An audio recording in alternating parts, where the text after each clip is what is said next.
Hey hunters, welcome back to the channel. Today we're jumping into the latest Monster Hunter Wilds event quest, the Monkey King, featuring a Tempered Ajarakan. It is a 9-star quest and you will need to be Hunter rank 100 to take this challenge on. It's brand new, dangerous and definitely worth your time. The quest is only available from November 18th to December 16th, so it's already started, so get in there. It is one you want to do. Tempered Ajarakan comes in swinging with boosted damage, faster combos, and way more aggression than normal, and he is a tank this time. But the real reason we want to do this is for rewards, obviously. We do everything for rewards. You don't just get pummeled for nothing. So there's going to be some glowing stones, some armor spheres, some, if I can pronounce this properly, Oricalcite, Argecite, Specklite, and Drearisite.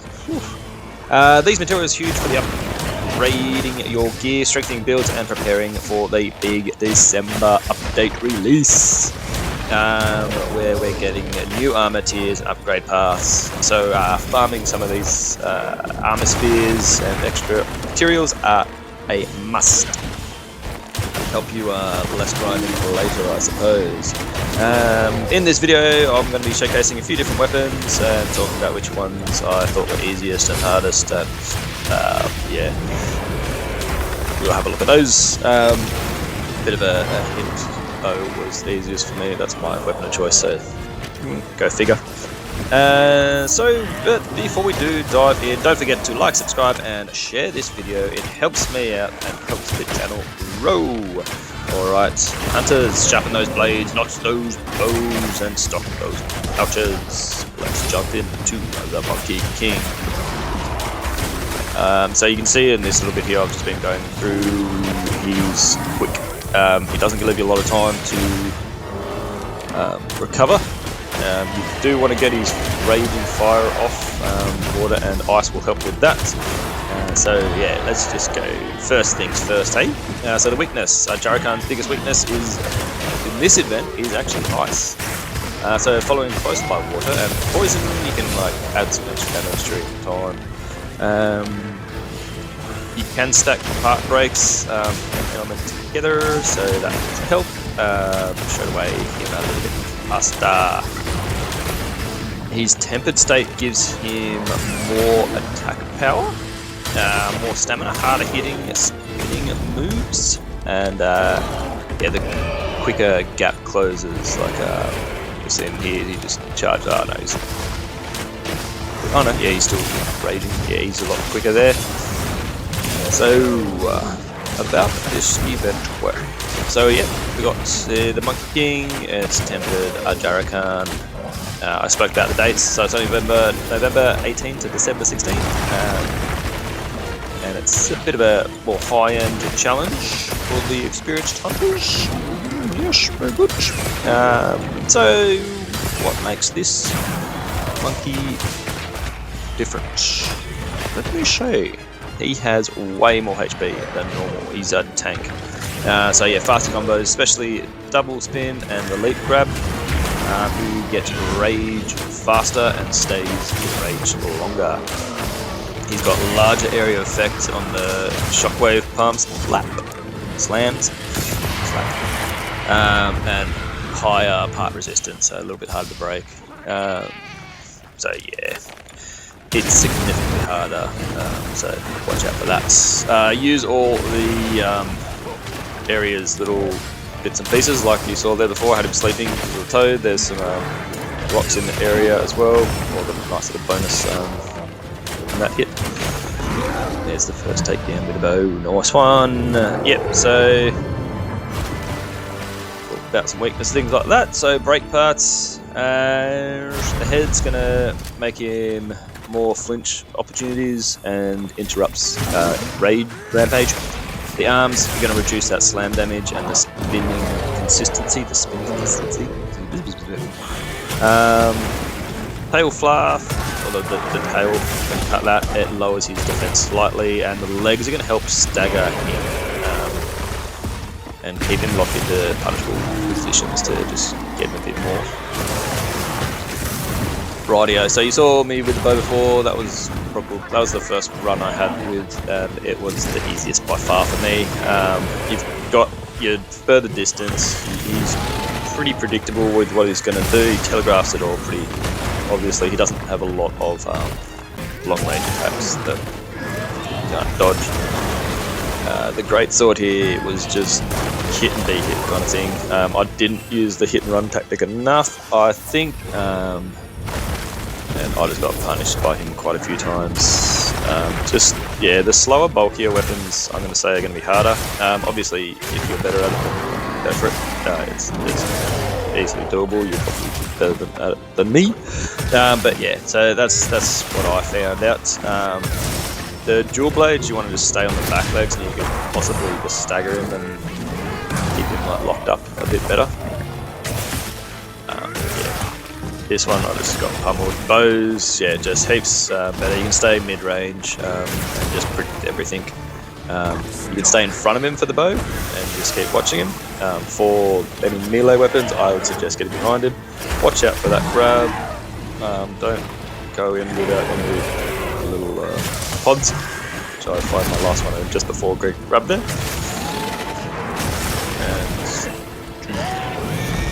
Block and hold block too, that caught me out a few times with the catch up ones. Got me good like that. That bit there, that's like another little second bit. After his big fire thing, he's vulnerable for a little bit, so take advantage of that. A few shows of that there, and death is for you quite often. Got lucky there. With a bit of a regen there, thanks Borrow! Yeah, I put Borrow in the worst armor and weapons possible, I think. I changed that later on, but I just kind of ignored that whole problem. She gets hammered, so sorry for that, Borrow. Thanks for helping me out, doing well. He's just so quick for these bigger hitting weapons that I just found it not really worth doing this way. You do have the knockbacks, which I did so bad. The offsets, I mean, every time I tried the thingy, snap on the bum. Hey, naughty. Yeah, just kept getting mistime, misread, just slightly different timing from the normal. So, and then yeah, that was one where I didn't hold the block, withheld.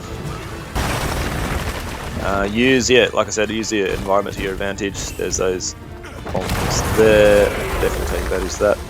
That has a pretty wide range, so do be careful of that. And just keep whittling away at that huge HP. You've got other monsters in the area to help out. Super helpful. That makes life a lot easier. Yeah, so for me, the bow definitely the easiest. I took him on with this, the great sword, the sword and shield coming up next, and then we've got the longsword. Longsword, I tried to be super, tried to be Spider-Man there, failed, not Spider-Man. Oh, just getting absolutely hammered all the time, giving a little slap there and just getting pummeled again. My strategy with the bow was to try and get some staggers. I used a lot of exhaustion coatings, but I couldn't get the stagger. But I did have him exhausted, and when he's exhausted, when he does these little shoulder press,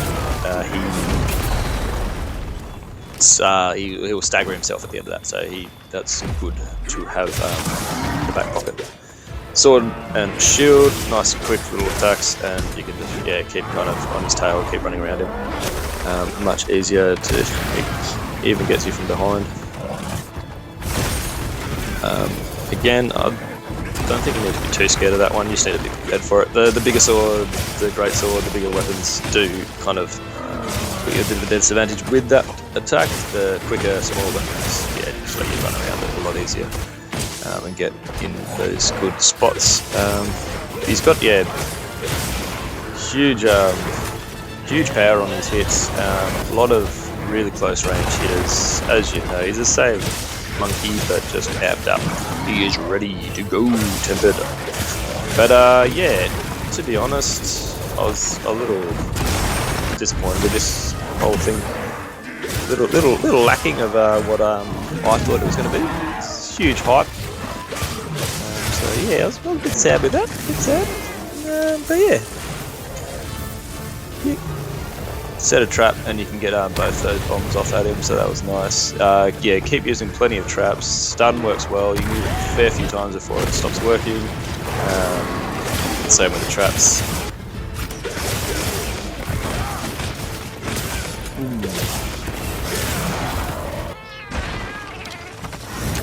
There's those rocks I was talking about earlier. So it's in the water area, the creek underneath. There's some sleepy toads just to the left there as well. In here there's more bombs, there's the flash. Probably a Rathian in there as well. And this is the last one. I went super aggressive with the longsword. I found it really fun, and I was probably a little bit more understanding of what his attacks were now. So I was just being a lot more aggressive and going for those paid attacks, paid slash. But you have to kind of combo them as well, because his attacks do hit twos, so it does hit you back sometimes, which you will see. Up there, that was very nice. But yeah, I think I got the quickest death in this one. This took me about 2 minutes to die. There it is. The quickest run I had was the first one I did. Oh yeah, that's right. With the longsword and probably any weapon. If you're kind of stuck in a move set, or something's happening when he's doing his little spin, you are gonna be punished. Yeah, totally worth throwing the bomb there, getting a bit of damage. But yeah, like this one here, I couldn't do anything about that one. Just put the sword away and death. The longsword I actually had, the Hirabami and the spider, paralyzed spider, I can't remember his name right now. Sword, so I actually used both of those. The paralyzed, they need punishment for a fair bit of time. All statuses work pretty well on him. So yeah, good thing there. Yeah, there's a sleep toad there, and that's wraps up the Monkey King event quest. So yeah, honestly, I've got to say I was a little bit surprised. I went in expecting this to be brutal, super sweaty, tempered fight, but once you learn his patterns, he's way easier than he looks. So yeah, a bit disappointing. Yeah, bow I found to be heaps easier, but yeah, you got until December 16th. I definitely recommend getting into this. But yeah, thanks for watching. Don't forget to like and subscribe and share this video to help out the channel. Good luck, hunters, with your hunts, and see you next time.